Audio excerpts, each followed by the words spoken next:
Kibuyut Entol. Juga ada Goa Pen-Pen di situ yang menurut cerita nyambung sampai ke Mekah. Tapi belum ada yang berani masuk. Terowongan itu? Iya. Assalamualaikum warahmatullahi wabarakatuh. Telah hadir yang punya wilayah teritorial yang ada di wilayah Kecamatan Mundu. Selamat sore Pak Haji Pak Anwar Sadat SOS MSI. Selamat sore. Alhamdulillah Pak Camat sudah bisa memenuhi undangan dari saya untuk ya berbincang-bincang santai lah terkait perkembangan yang ada di wilayah Kecamatan Mundu. Untuk pertanyaan pertama nih Pak Camat, terkait akhir-akhir ini kan di media sosial maupun di media cetak ya tentang isu pengen bergabungnya warga Kecamatan Mundu ini kan dari forum kecamatan forum Kuwu yang ada di Kecamatan Mundu ada statement gitu kan, apakah itu atas nama Kuwu ataukah pribadi saya tidak tahu, tapi muncul di media sosial dan dia mengatasnamakan sebagai forum Kuwu Kecamatan Mundu. Dia berkeinginan nih warga Kecamatan Mundu ini bergabung ke wilayah Kota Cirebon, alasannya karena klasik lah, karena pelayanan lah, karena lebih cepat dan sebagainya. Gimana nih menurut Pak Camat ini, Pak Haji Anwar Sadat ini? Ya. Baik, terima kasih. Kalau saya sebagai seorang ASN dengan jabatan camat, ya mangga-mangga saja, asal ditempuh prosedur terkait proses perpindahan suatu daerah begitu. Ya mungkin karena Kecamatan Mundu berada di tengah-tengah, kalaupun nanti terbentuk dua kabupaten di Kabupaten Cirebon, ini Mundu ada di tengah-tengah. Ke Ciledug juga jauh, ke Sumber juga jauh begitu. Kalau keinginan selama ini nih menurut Pak Camat memang itu pure dari penduduk Kecamatan Mundu atau hanya ya mohon maaf kelompok-kelompok tertentu yang mungkin berlabel Kuwu misalnya kan, karena Kuwu seolah-olah representasi dari penduduk karena dia dipilih secara langsung, dia akhirnya mengatakan bahwa saya mewakili desa, katakanlah desa Mundu Mesigit gitu, Suci atau dan sebagainya yang ada di kecamatan. Sejauh ini nih aspirasi atau keinginan itu apakah murni dari masyarakat untuk bergabung ke Kota Cirebon, Pak? Ya, sepengetahuan saya itu muncul adanya isu Kecamatan Mundu ingin bergabung ke Kota Cirebon. Ini berawal dari pelaksanaan Musdes antara BPD dan Kuwu Kecamatan Mundu ya? Yang difasilitasi oleh tim tim dari sukses tim wilayah pemekaran Cirebon Timur. Iya. Sekarang juga kan untuk wilayah Cirebon Timur lagi mulai menghangat lagi Pak ya. Katanya sampai akhir Desember ini sudah diparipurnakan di tingkat dewan. Apakah itu juga memang ada korelasinya antara pemekaran pemekaran wilayah Kabupaten Cirebon dengan keinginan masyarakat Mundu yang bergabung dengan wilayah Kota Cirebon? Terkait hal tersebut saya tidak mengikuti ya, karena di sini selaku ASN hanya bisa memfasilitasi untuk segera melaksanakan Musdesus terkait WTC itu. Gitu. Tapi kalau warga Kecamatan Mundu untuk masuk ke kota ini secara normatif persyaratan-persyaratan itu apakah sudah dirancang dalam arti ya ada tim kecil gitu kan, atau hanya statement yang sesaat dari kelompok-kelompok tertentu yang katakanlah mengatasnamakan sebagai masyarakat Kecamatan Mundu, Pak? Terkait hal itu belum ada. Secara formal belum ada. Bukan hanya isu yang wacana lah. Iya, bisik-bisik di luar bahwa masyarakat Kecamatan Mundu ini berkeinginan untuk bergabung ke wilayah kota. Ya, belum ada. Kalau itu kan ada mohon maaf, misalnya ada ketidakpuasan ya tentang pelayanan karena terlalu jauh misalnya ya kan, untuk datang ke Sumber atau mungkin ada hal-hal lain yang mungkin selama ini tidak terpenuhi. Apakah Bapak Camat nih, Pak Haji Anwar Sadat nih sebagai penguasa di kecamatan lah begitu kan, apakah selama ini sudah maksimal gitu kan untuk memberikan pelayanan terbaik kepada masyarakat yang ada di Kecamatan Mundu? Kita di Kecamatan Mundu ada 12 desa. 4 desa adalah desa nelayan. Itu yang mengalami kesulitan air bersih ada di Desa Mundu Pesisir. Nah, ini aksesnya belum ke sana, padahal akses air bersih sudah ada di jembatan.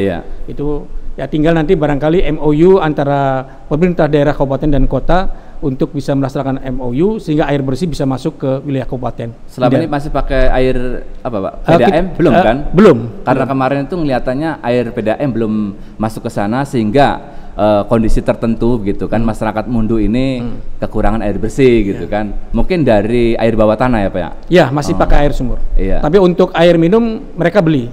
Gitu.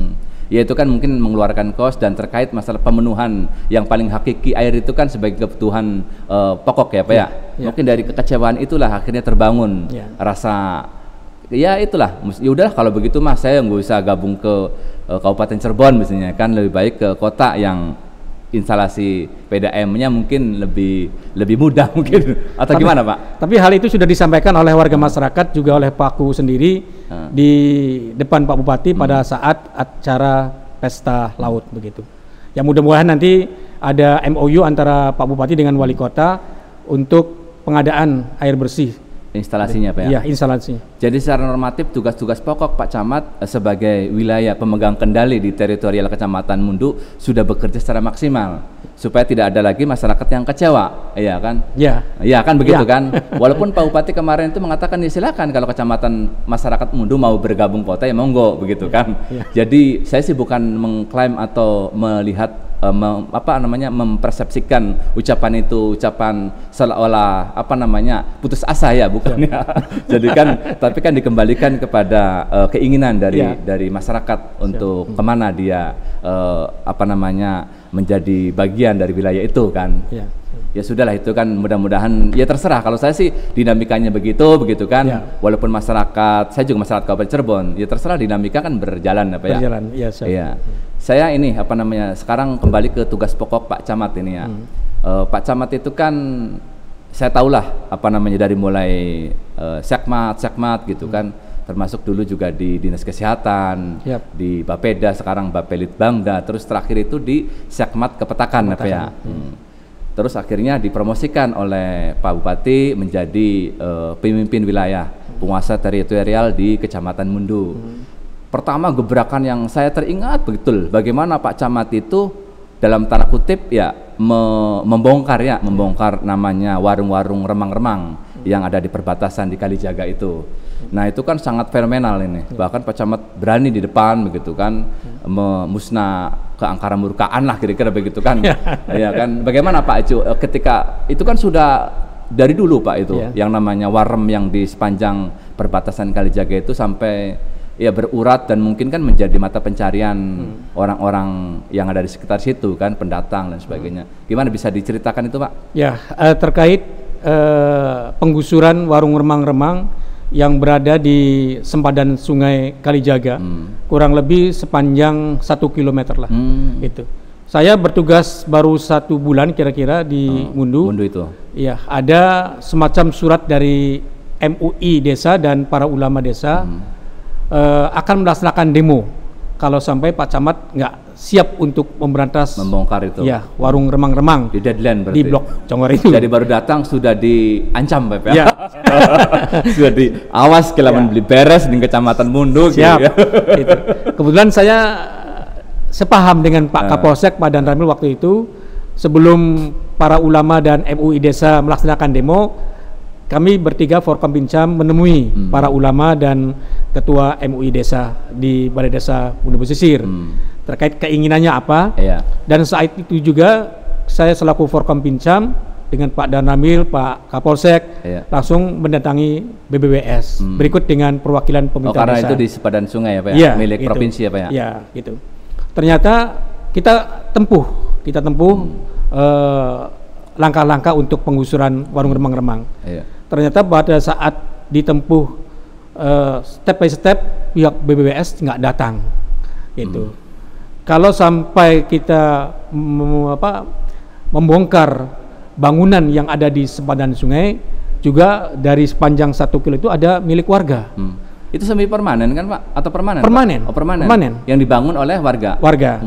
Nah itu jadi saya bingung nih gimana. Saya koordinasi dengan Satpol PP. Akhirnya kita dasar untuk membongkar warung remang adalah landasannya dulu nih. Apa nih? Adalah dasar hukumnya ya. Tentang Perbub tentang proses prostitusi. Iya. Itu. Kebetulan Pak Kabinnya juga semangat untuk itu. Akhirnya ditempuh satu demi satu, hari demi hari, minggu demi hari, perjanjian di atas materai dengan pemilik warung remang-remang. Nah akhirnya pada hari H nggak bisa ditolerir, harus segera bongkar. Akhirnya selesailah kegiatan pembongkaran itu. Ya. Walaupun di sana sini mungkin ada sedikit masalah protes-protes dan sebagainya. Siap. Iya, dan Pak Camat itu merupakan camat pertama yang bisa membongkar ini, luar biasa. Itu berdiri 38 tahun yang lalu. Semua camat tidak bisa menyelesaikan. Iya kan, tapi di tangan dingin Pak Camat Pak Haji Anwar Sadat ini, alhamdulillah, iya kan, keinginan masyarakat, ketua MUI kecamatan bisa terselesaikan begitu dengan baik, dan tidak ada yang namanya kemaksiatan yang ada di sepanjang jalan Kalijaga itu di sepanjang sungai. Malah sekarang dibangun oleh kebetulan oleh Germo yang mau pergi haji. Oh, ada itu ya? Ada Germo yang mau pergi haji. Germo Insaf berarti Pak? Iya, Germo Insaf. Pergi haji karena waktunya lama, keburu sakit, akhirnya uang itu diambil, dibangunlah musola yang permanen di sekitar itu. Untuk masyarakat sekitar. Untuk masyarakat sekitar. Iya. Gitu. Itu kan terkenal sekali bagaimana aktivitas pembongkaran itu Pak ya. Dan saya sering mengikuti pemberitaan Pak Camat itu hampir seminggu sekali itu selalu muncul di publik Pak. Selalu muncul di media sosial, terutama di Radar Cirebon Group ini. Begitu dekatnya Pak Camat dengan teman-teman media massa ini, dengan para jurnalis, bahkan sebagai camat sahabat jurnalis lah begitu kan. Bagaimana Bapak itu menjaga hubungan bahwa ini penting, sejauh mana pentingnya begitu kan seorang media massa jurnalis itu di aktivitas atau di kerjaan Pak Anwar sebagai camat ini. Saya anggap insan-insan media ini adalah mitra kami. Karena sebelum saya jadi pejabat juga sudah dekat dengan para media. Hobi fotografi ya. Iya, saya juga aktif di fotografer, bahkan pernah mendapat juara 2 yang dilaksanakan oleh Geragemo. Gitu. Seperti kayak Menteri PU itu ya. Ketika di momen itu kan. Saya anggap pokoknya rekan-rekan media adalah mitra saya. Iya, itu aja. Jadi konsepnya yang ada di hati Pak Camat bagaimana menjaga hubungan baik, bahwa ini mitra kita dan harus sinergis ya Pak ya. Iya, karena terlalu dekatnya sehingga hampir mungkin seminggu sekali atau 2 minggu sekali itu selalu terpancar gitu kan, atau terpang-pang nih wajah Pak Camat. Bahkan katanya ini pernah saya dengar gitu kan, jadi ada kejadian atau apa yang sebenarnya menjadi tupoksinya Kapolsek begitu kan, yang Kapolsek aja belum tahu gitu kan. Tiba-tiba wartawan muncul informasinya dari Pak Camat begitu. Siap. Apakah pernah itu Pak? Maksudnya pernah itu ada komplain dari forum pimpinan kecamatan? Enggak, gitu? Kami sudah kita menjalin baik dengan Forkompinjam. Tidak ada hal-hal yang signifikan yang kira-kira ada ketersinggungan di antara Forkompinjam. Kita tetap untuk berkoordinasi kalaupun terjadi sesuatu di daerah kita. Iya, itu selalu cepat sekali nih. Jadi wartawan itu selalu menunggu. Jadi apapun misalnya yang namanya pembasmian kayak sarang tawon misalnya kan, ada juga monyet monyet yang mencakar warga begitu kan, atau ulah sanca atau apa, jadi hal-hal yang sangat kecil selalu update Pak Camat itu menghubungi teman-teman jurnalis gitu kan. Karena warga juga sudah tidak canggung-canggung lagi dengan saya selaku camat. Jadi tidak ada pembatas. Begitu ada kejadian langsung lapor ke Pak Camat. Karena saya link di kabupaten juga banyak gitu dan segera. Sesuai dengan Ibu Kadinkes juga bahwa untuk mundu terkait masalah kesehatan tidak ada masalah gitu.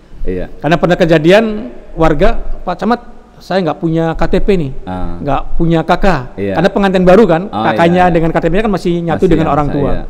Kemudian BPJS-nya off katanya. Ya alhamdulillah saya langsung telepon Ibu Kadinkes, beliau membantu dan terbantu warga. Karena saya duduk juga di forum Cirebon Kabupaten Sehat. Saya kan melihat kurikulum vitae Pak Camat itu banyak sekali di Alwasia terus di Cirebon Sehat.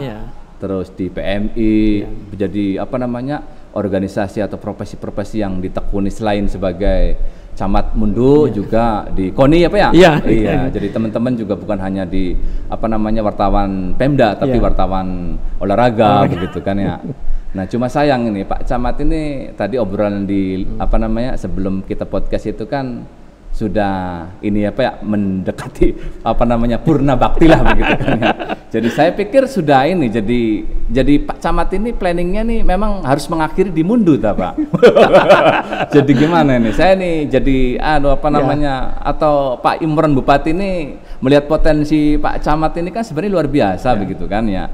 Jadi apakah cukup ke apa namanya kreativitas, kedekatan dengan jurnalis, maksudnya prestasi-prestasi itu kan harus digetok tularkan juga ya, harus bisa bukan hanya di Kecamatan Mundu maksud saya itu.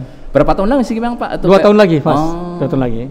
Sekarang sudah 56 ya? Iya, 2 tahun lagi. Ya, saya walaupun bukan tupoksinya misalnya untuk terjun di penanganan banjir sampai dini hari kan, kemarin juga sampai jam 2 dini hari. Kemudian tadi yang dibicarakan terkait laporan adanya tawon, adanya ular masuk, adanya monyet. Saya pikir ini saya harus full untuk pengabdian kepada Kabupaten Cirebon. Ini sebuah amanah bagi saya. Saya teringat akan pesan abahmu, ayibmu selaku sesepuh Cirebon. Dulu kan saya ikut dengan Pak Haji Ahmad, supirnya Kang Ayibmu, dan saya sering ikut dengan beliau. Apa itu, Pak? Itu cung ente pengko bukan dari pejabat aja sombong. Nah, ente kan dari pejabat pasti ke desa-desa atau ke daerah lah. Ente kan akan menerima sebuah kalungan bunga. Oh, untuk yang datang itu di? Iya, dikalungi bunga. Penghormatan lah begitu ya. Penghormatan. Tapi katanya nanti besok-besok kan nggak tahu kamu ditaburi bunga. Wah, ini jelas ini nasihat yang tak berbicara nih artinya. Filosofinya gitu. Jadi intinya bahwa kita sebagai pejabat gitu ya dipercaya oleh bupati begitu kayaknya, melalui tangan bupati itu harus bisa merakyat begitu, harus amanah begitu ya. Iya, ini juga kan menjadi apa namanya, kata-kata itu kan sebenarnya kan semua pejabat Pak, maksudnya Pak Camat sendiri kan sudah merasakan sebagai pejabat bahwa jangan adigung-adiguna begitu kan ya, tapi harus sabar, harus bisa ikhlas gitu kan, jangan kegedean perang salah begitu kan ya. Ini juga sebagai masukan dan introspeksi diri bagi pejabat-pejabat yang lain. Cuma kadang-kadang pejabat lain ini hanya bisa taunya dari orang mengatakan itu hanya di bibir Pak, tapi tidak bisa melaksanakan. Iya kan, ketika sudah duduk begitu kan, sudah punya kursi empuk begitu kan, bagi mereka-mereka yang punya amanat gitu ya, dipercaya oleh rakyat begitu kan, ya mudah-mudahan apa yang dikatakan oleh Kang Ayib melalui Pak Camat itu, cung apa aja maka? Aja sombong ya. Kamu jangan sombong gitu kan ya. Bukan jadi pejabat. Kalau jadi pejabat, saya transit Pak. Iya. Besok kalau kunjungan ke daerah pasti akan menerima kalungan bunga. Karena orang pejabat itu sebagai tanda penghormatan dari warga kepada pejabat yang datang. Tapi belum tentu besok-besok ditaburi bunga. Dia akan meninggal dan akan ditaburi bunga di kuburannya. Itu kan sangat mendalam. Mudah-mudahan ini makna filosofi yang disampaikan Pak Camat ini juga akan menggugah para pejabat yang di tingkat dari mulai kan pejabat publik, Pak Camat juga teman-temannya, bupati dan juga wakil rakyat, baik di daerah, provinsi maupun pusat. Harus ingat gitu, Purwadaksina. Gitu. Jadi harus ingat apa namanya, dari mana dia berasal, siapa yang memberikan amanat jabatan itu, gitu kan ya. Oke, ini apa namanya? Ini kan kemarin Pak Camat ini 24 jam ini kan kita ini kan di wilayah timur ya, Losari termasuk Mundu juga ada bencana lah ya, banjir. Sejauh mana Pak di wilayah Kecamatan Mundu ini dampak dari turun hujan yang sangat tinggi itu banjirnya nih Pak? Ya, hujan kemarin itu hari Kamis ya. Itu selama saya berdinas di Mundu adalah yang paling terdahsyat dan paling besar. Itu menimpa dampaknya ke 8 desa dari 12 desa. Kecamatan Mundu ya. Yang terberat ada di Desa Banjarwangunan, kemudian Mundu Pesisir, kemudian Mundu Mesigit, Luwung, dan Setu Patok. 3 rumah hancur, kemudian 3 sekolah SDN terbenam, termasuk ada di SDN Mundu Mesigit 1, tembok pembatas sepanjang 75 meter roboh, gitu. Dan 1 di SMK Negeri 1 Mundu. Iya. Jadi ini ya belum ada, bukan ini ya, tapi jiwa nggak ada kan Pak? Alhamdulillah, tidak ada korban. Benda ya, sama material. Cuma yang luka-luka saja ada. Jadi ini terparah ketika Pak Camat ada di Kecamatan Mundu. Ini kejadian yang terparah. Itu limpasan dari sungai atau karena memang intensitas hujan yang cukup tinggi atau karena saluran yang tidak memadai, Pak? Ya, berbagai faktor. Kemarin saya begitu pasca banjir, saya langsung terjun dengan Pak MP memonitor beberapa desa di 8 desa itu. Ternyata ada beberapa saluran sungai yang tersumbat oleh ranting-ranting bambu. Yang pertama.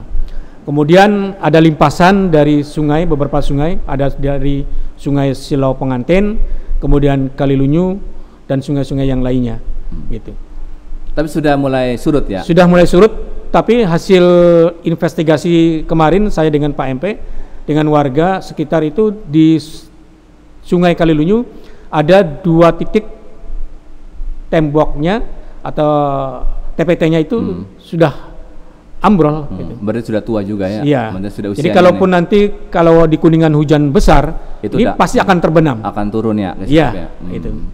Ya mudah-mudahan nih untuk beberapa hari ini, walaupun hujan itu kan ini kan tidak bisa tidak bisa dihalang gitu kan. Sudah mulai yang namanya Januari, Februari, Maret masih intensitasnya masih tinggi gitu kan ya, Imlek dan sebagainya. Jadi mudah-mudahan nih antisipasi dari teman-teman dari forum pimpinan kecamatan begitu, Pak Kapolsek, Pak Camat dan Pak Dan Ramil. Oke, kita siap siaga. Itu kan ada pos-pos gitu kan, pengamanan Basarnas dan sebagainya gitu kan ya. Kita kemarin menyiapkan 3 tempat pengungsian, ada di Masjid Al Ikhlas, Perum Banjarwangunan, itu ada sekitar 150 pengungsi. Masih sekarang masih di sana, Pak? Oh, sudah pulang ke rumah. Balik lagi. Jam 2 dini hari sudah mulai surut, para pengungsi sudah kembali ke tempat masing-masing. Kemudian ada di Gor Suci ada 10 orang juga sudah balik lagi pada malam itu juga. Kemudian ada 36 pengungsi di SMK Negeri 1 Mundu. Oh, iya. Iya, mudah-mudahan sih semuanya clear ya Pak ya, tugas-tugas Pak Camat yang 24 jam ini kan bisa membantu apa yang diinginkan Pak Camat. Terakhir nih Pak Camat, ini sudah waktunya nih agak ini mepet, padahal saya banyak sekali nih, dari mulai pribadi, dari mulai bagaimana nanti ke depan Pak Camat pasca Purna Bakti begitu kan. Tapi saya selain tadi itu ada juga yang paling menarik yaitu tentang objek wisata atau destinasi nih. Mungkin sedikit saja dijelaskan bahwa potensi destinasi yang ada di Kecamatan Mundu itu kan sangat banyak ya, diantaranya Kang Ujang Bustomi di Sinarancang, mungkin yang lainnya mungkin, dan bagaimana Pak Camat itu memfasilitasi supaya desa itu menjadi desa destinasi wisata di Kabupaten Cirebon. Di kita ada beberapa destinasi wisata. Yang pertama di Desa Sinarancang itu punya pribadi Kang UB ya. Anti Galau itu. Ya, YouTuber itu. Ada Bukit Cinta Anti Galau, ada Telaga Langit dan sebagainya, itu punya pribadi Kang UB. Kemudian ada Setu Patok gitu. Setu Patok itu ada 2, ada di Sinarancang, ada di Setu Patok dan aja masuk ke wilayah itu ya. Iya, danau itu. Kemudian di Setu Patok juga ada wisata baru. Wisata untuk keagamaan gitu. Itu ada makam Klotek. Makam Klotek. Dan insya Allah di tahun 2023 mendapatkan kucuran dari Ibu Seli, akan memberikan kucuran dana untuk penataan makam Klotek. Jadi wisata religi ya? Iya, wisata religi. Kemudian wisata religi juga ada di Pen-Pen. Di Pen-Pen itu ada Mbah Ontel ya. Ontel ya? Iya, Mbak Entol. Saya takut salah bicaranya, takut kesasar saya tuh Pak. Kalau yang berakhiran L itu, aduh saya tuh agak sedikit trauma saya Pak. Mbah Entol di Blok Pesantren, di tempat kelahirannya Pak Bupati di situ. Juga Bupati yang mana nih Pak? Bupati Cirebon, Pak Imron. Oh Pak Imron. Ya, di tempat kelahiran Pak Imron ada namanya. Mohon maaf Pak. Ya, Ki Buyut Entol. Juga ada Goa Pen-Pen di situ, yang menurut cerita nyambung sampai ke Mekah. Tapi belum ada yang berani masuk. Terowongan itu? Iya, terowongan kayak gua kecil? Gua. Dan akhirnya bisa sampai ke Mekah, itu ceritanya. Gitu. Kemudian ada wisata religi juga Pangeran Luwung. Di Luwung gitu. Juga ini banyak dikunjungi, terutama Bupati Bogor yang sering ke situ. Bahkan anaknya Pak Wapres juga bulan kemarin kunjung ke situ. Saya ke sana Pak kalau mau nyalon. Boleh, Pak enggak? Kemudian ada lagi di Kilobama, itu cucunya di desa Mundu Mesigit. Itu. Iya. Itu tempat-tempat wisata, dan kita punya wisata baru, Muara Mundu. Ini hasil bantuan kunjungan dari Pak Presiden Republik Indonesia ke Mundu. Alhamdulillah. Iya. Mudah-mudahan akhir bulan ini bisa diresmikan, di launching. Iya. Gitu. Saya berharap semua potensi wisata destinasi itu akan bertumbuh dan berkembang Ya. sehingga menghasilkan pendapatan Ya. Asli desanya, Pak ya. Termasuk UMKM. Nah, UMKM dari juga wilayah. berjalan berkat dukungan dan fasilitas dari Pak Camat. Siap. Maka sudah selayaknya nih Bapak Bupati Dr. Haji Imron Rosadi MAG nih. Ya, iya kan banyak dilakukan pembongkaran yang namanya tempat maksiat, destinasi wisata, tanggap darurat luar biasa Pak Camat ini Ya, kan. siap. Makanya Pak Imron ini mohon maaf ini. Iya, potensi jangan tersiahkan ini. Ya, jangan tersia-siakan ini kemampuan Pak Camat Mundo nih, Pak Haji Anwar Sadat SOS MSI nih. Perlu ini walaupun 2 tahun. Siap. Ya, tariklah ke Siap. wilayah Sumber. Perhatian ini Pak Imron ini, Pak Bupati Imron nih kan. Oke, itu terima kasih Pak Ya, Camat sama-sama. sudah berbincang. Mohon maaf kalaupun ada sedikit kata-kata yang ya namanya Ya. juga podcast Pak, harus Ya, siap. mencair, harus banyak senyum supaya ada entertainmentnya Pak. Terima kasih. Mohon maaf semuanya. Wassalamualaikum warahmatullahi wabarakatuh. Waalaikumsalam warahmatullahi wabarakatuh.